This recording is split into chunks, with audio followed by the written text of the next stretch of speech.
Aloha, my friends. Welcome to Phantasy Star Online. We will play through Forest today with one of my characters, which is Donnie in this case. I have lots of characters of every class, of every ID, and of course that only is value information to you if you know the game. But I guess you will know this game if you search for it. You search for it because you have memories of this game. Or you just want to see if there is a video online. Someone is making content for this game. So I'm playing on Ephinea, which is a fan server. Free of charge. You can download Phantasy Star Online on the webpage of Ephinea. You can join the forum. You will have to make an account, to be clear, but it doesn't cost a penny. And this is the game pretty much as you would remember it when you played it on the GameCube, the Dreamcast, or the original Xbox, or the Blueburst version on the PC.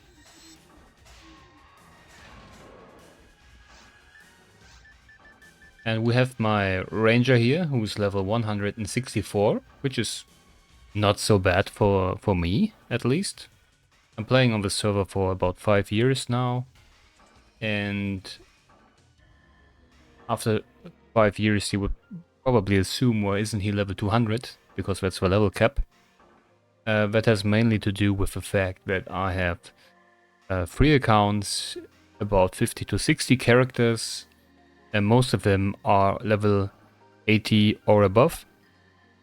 And that's my addiction and my problem, that I really like to make new characters. But still, he is the highest level character I have. There are some very close, level 150, a few. But this is my main guy. We're playing on the ultimate difficulty.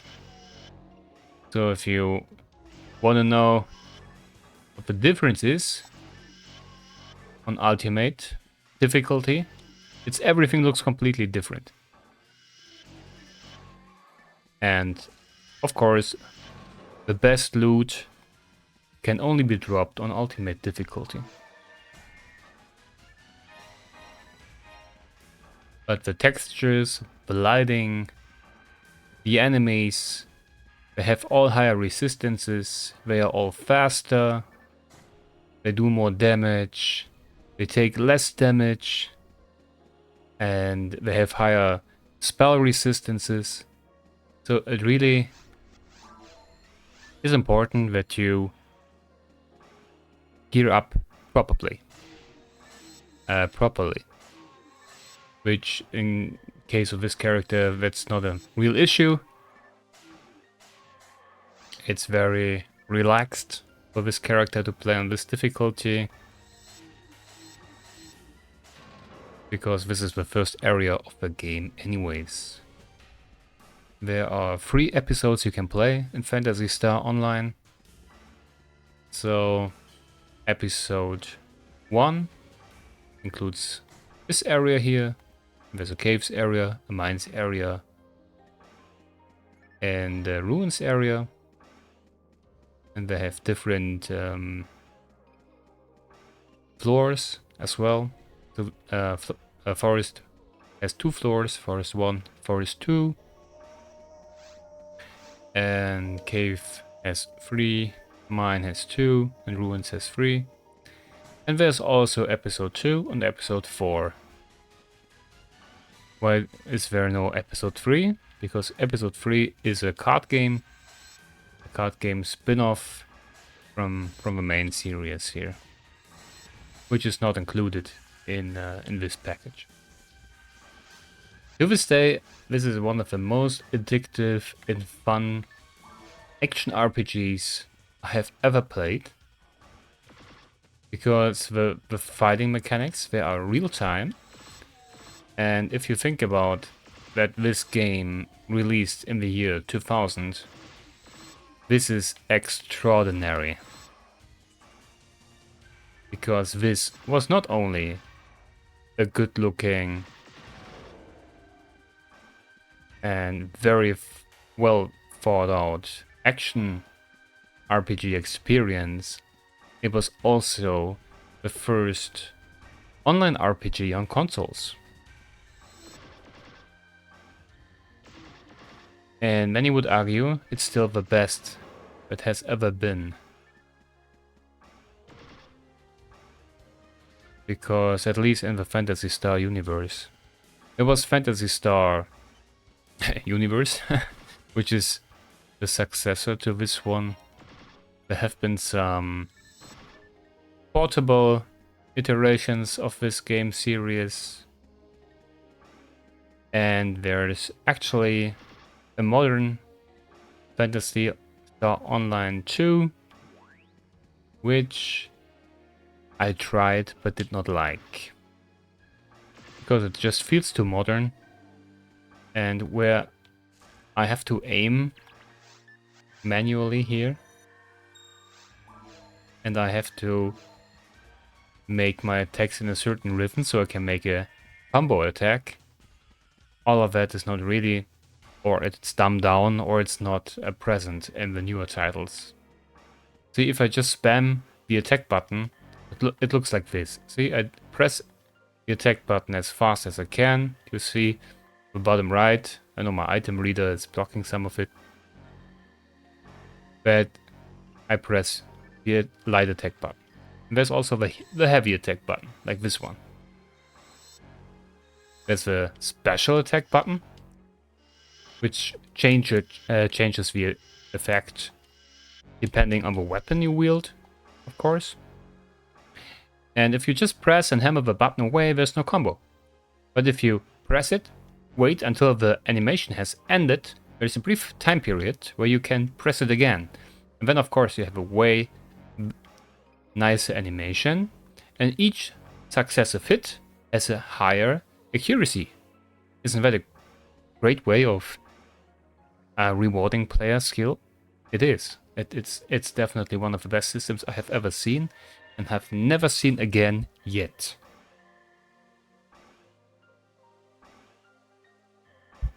Actually, I just wanted to do a boss run, but now it seems like I'm doing something of a retrospective slash explanation of what the game series actually is about, and why I like it so much, and a show off of my gear maybe. But at the end we will fight a dragon, and I will release the dragon fight as a separate video,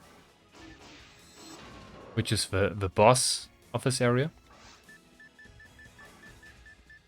Just show you a few weapons here.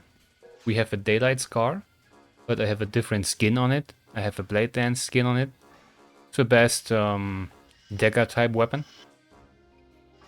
And the charge weapon actually does bonus damage, but it costs my own HP. My life bar.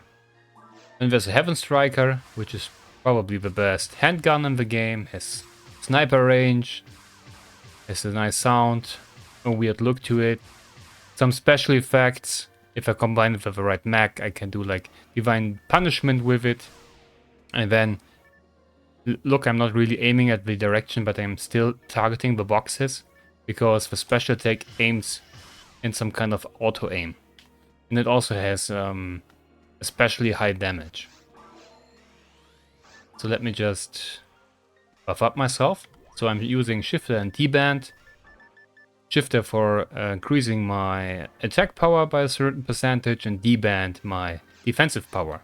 Buffs I have to reuse, because they only hold for a certain time period. All the attacks, which is all the magic, have different levels. They go from from 1 to 30. And there are some classes who can use not any techniques at all. These are like the robots. And there are also some classes like this one who can only use certain attacks, so magic spells, but only up to level 15. And then there are like middle classes, like a mixed bag, who maybe have some other weaknesses or are more balanced, but they can go up to attacks of level 20, but they are not considered mages yet. And there's like the mage class, which is called Force, the Force class, and they can have techniques up to level 30. But each of those classes has buffs, different buffs, passive buffs to their spells, different ones, of course.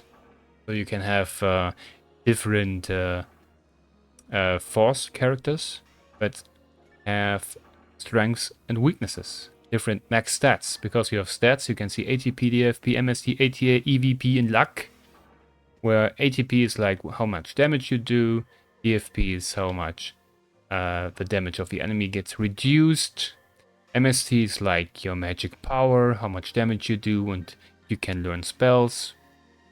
Of course, at the top again, ATP is also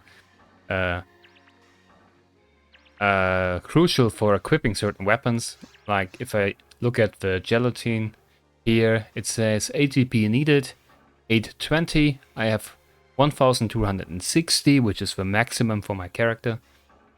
And if we go down the list, MST is for text, as I said. You have to have a certain level to use text.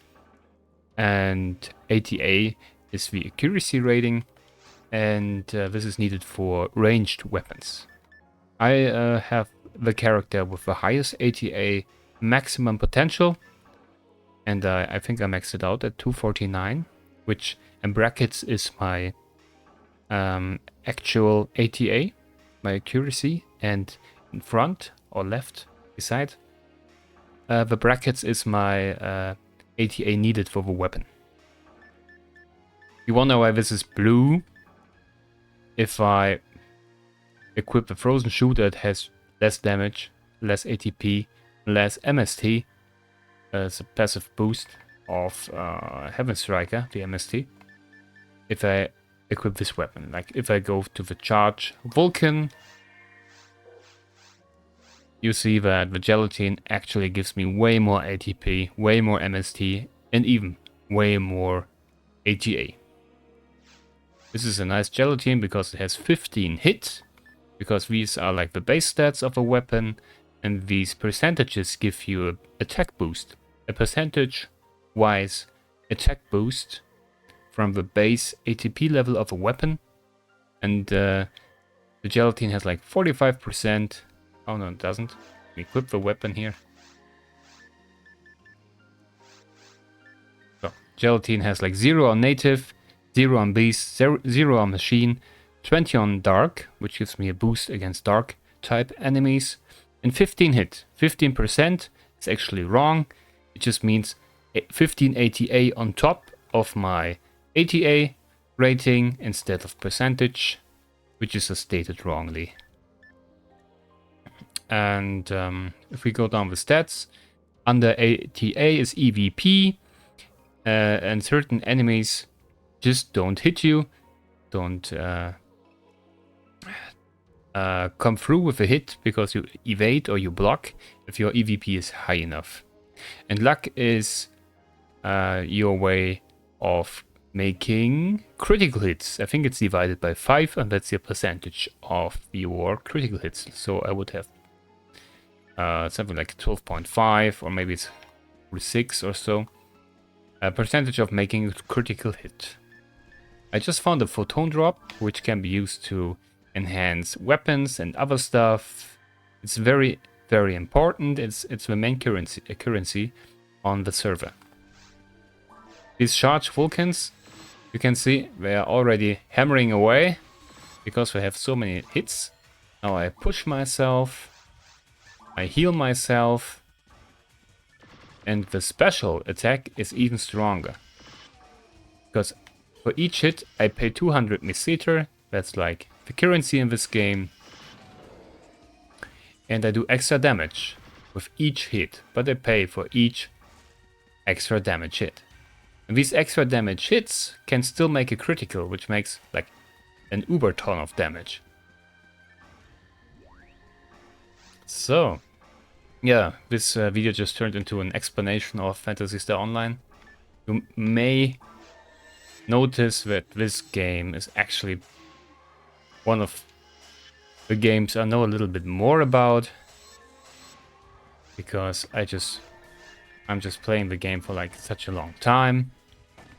I started this game on the Dreamcast, so I was among the first who played this game, or who played console action RPGs online, period. So I was young back then. Let me see. It was around 2000, 2001 when this launched.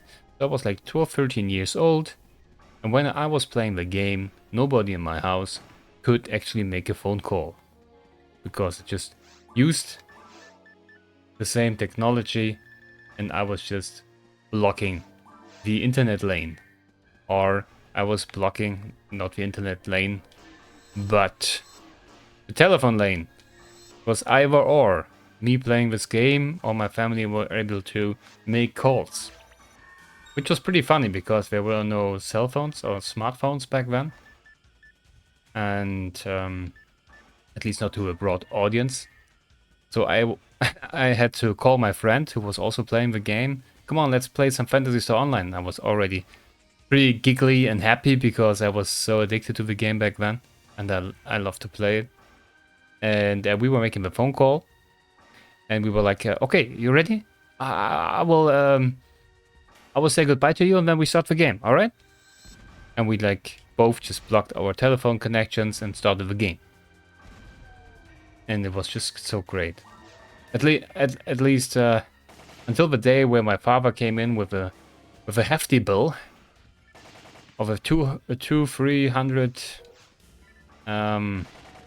It wasn't euro back then. It was Deutsche Mark. It was in Germany,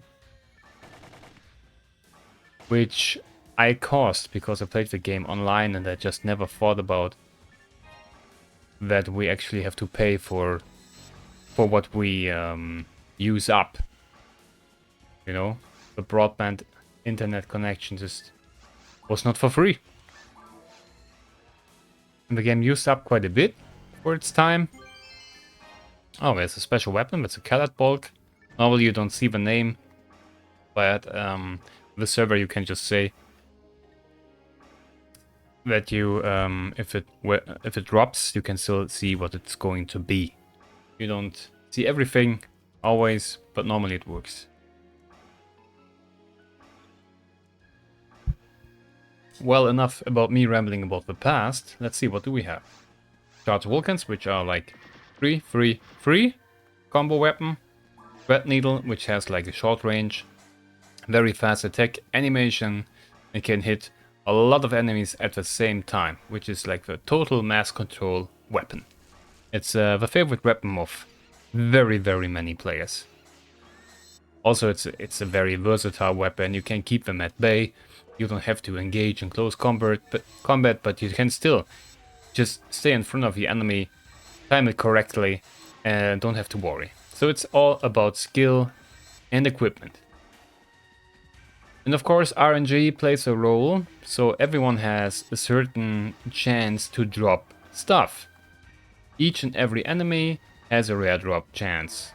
And I have it displayed on the down left area of the screen. If I... Let me just unequip a weapon and look at the enemy. You see, he drops an Elysian. And the chance that he drops an Elysian is 1 to 370. So it could be that he drops it now, or it take 370 tries. Or of course it never drops, because it's just a percentage, right? But normally it will drop, of course, because you kill thousands of those pairs, and at some point it will just drop. It kind of like feels like a more personal Diablo. In space fantasy terms. Which is pretty awesome in my book. So we are almost at the boss. And the boss is also different on the ultimate difficulty. Because then it is, instead of a fire dragon, it is a ice dragon. Let me just see what weapon I did not show yet. Oh, Rika's Claw. This is a very, very rare weapon. Not many enemies drop it.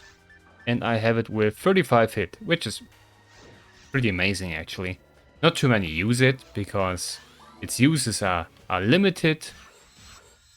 But if you play for fun, if you want to show off some rare weapons, you can for sure take this weapon because it's just looking so great. And if you help lower level players level up a little, and you take weapons like this with you and they don't know the stuff yet, it's a very, very nice way to make them be like, whoa, what kind of weapon do you have, man? That looks so awesome. It also kind of looks like the arm of that Skies of Arcadia party member character. I don't know the name of him. I never noticed.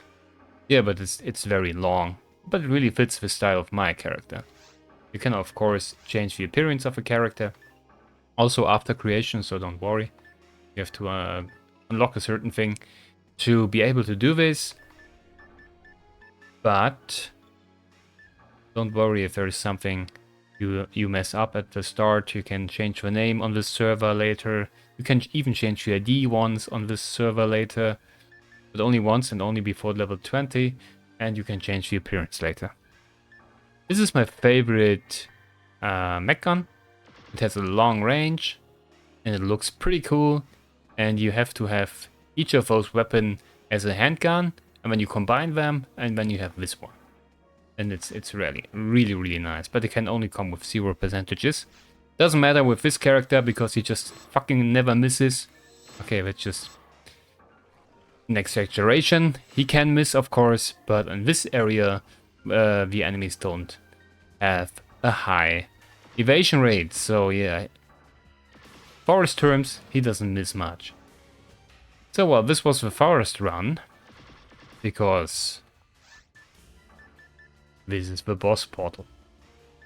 We can look at this weapon. That's the Yasminkov.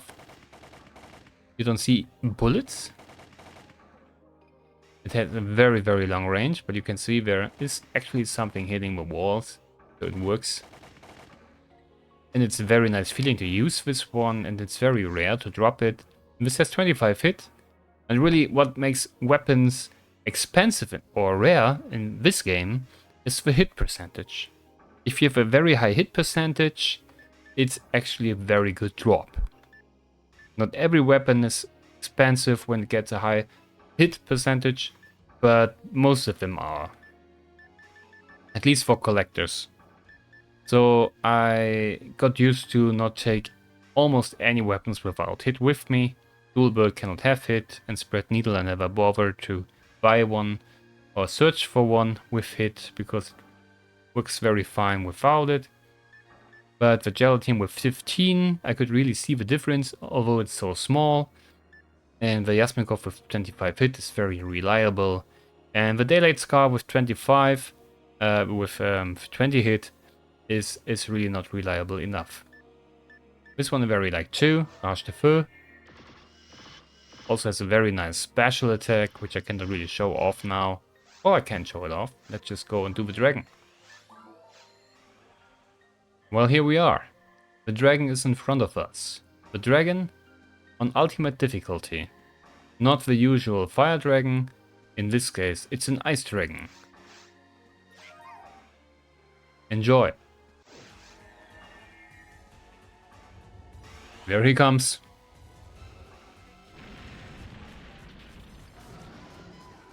Very nice. Come on, big boy. Get some. Well, that's nice.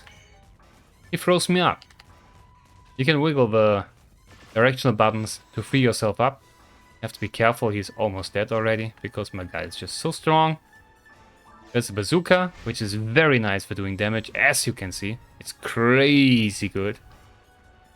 And we will just see this weapon. This is the Dark Meteor. It has a lingering damage effect. And we will be just careful so we can see his attack pattern. When he goes up, he must come down, of course. And in this case, right down to the earth. Or into the earth.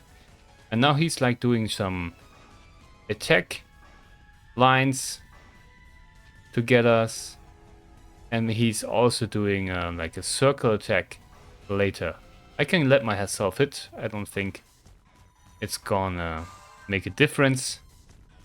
And you'll be freezed up if he hits you.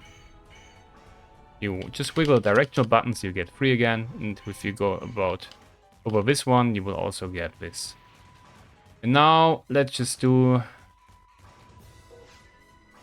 how do we end this? Let's try with the gelatine, which has very, very high attack damage. Let's just wait until he calms down a little. Oh, I was confused by my own equipment. The virus armor of Terra does this. And now we didn't see the damage, but it was like well over 1,000. And if I do critical, it can be like 3,000 damage. Because the gelatine is such a great weapon. So the dragon actually had a chance to drop a weapon, but it didn't drop. It gives some loot boxes at the end, which we will of course open to see what's inside. With the item reader I have installed on this one, which is very handy, but you have to install them manually. You can see what's on the floor. And there are some things you would maybe not really realize that are on the floor. But with this one you can always keep an eye on the right side of the display. And just check very quickly if there's something I would miss. And of course, nothing really amazing dropped. And we can go back to Pioneer 2. And this concludes this video. Thanks for watching. And bye bye.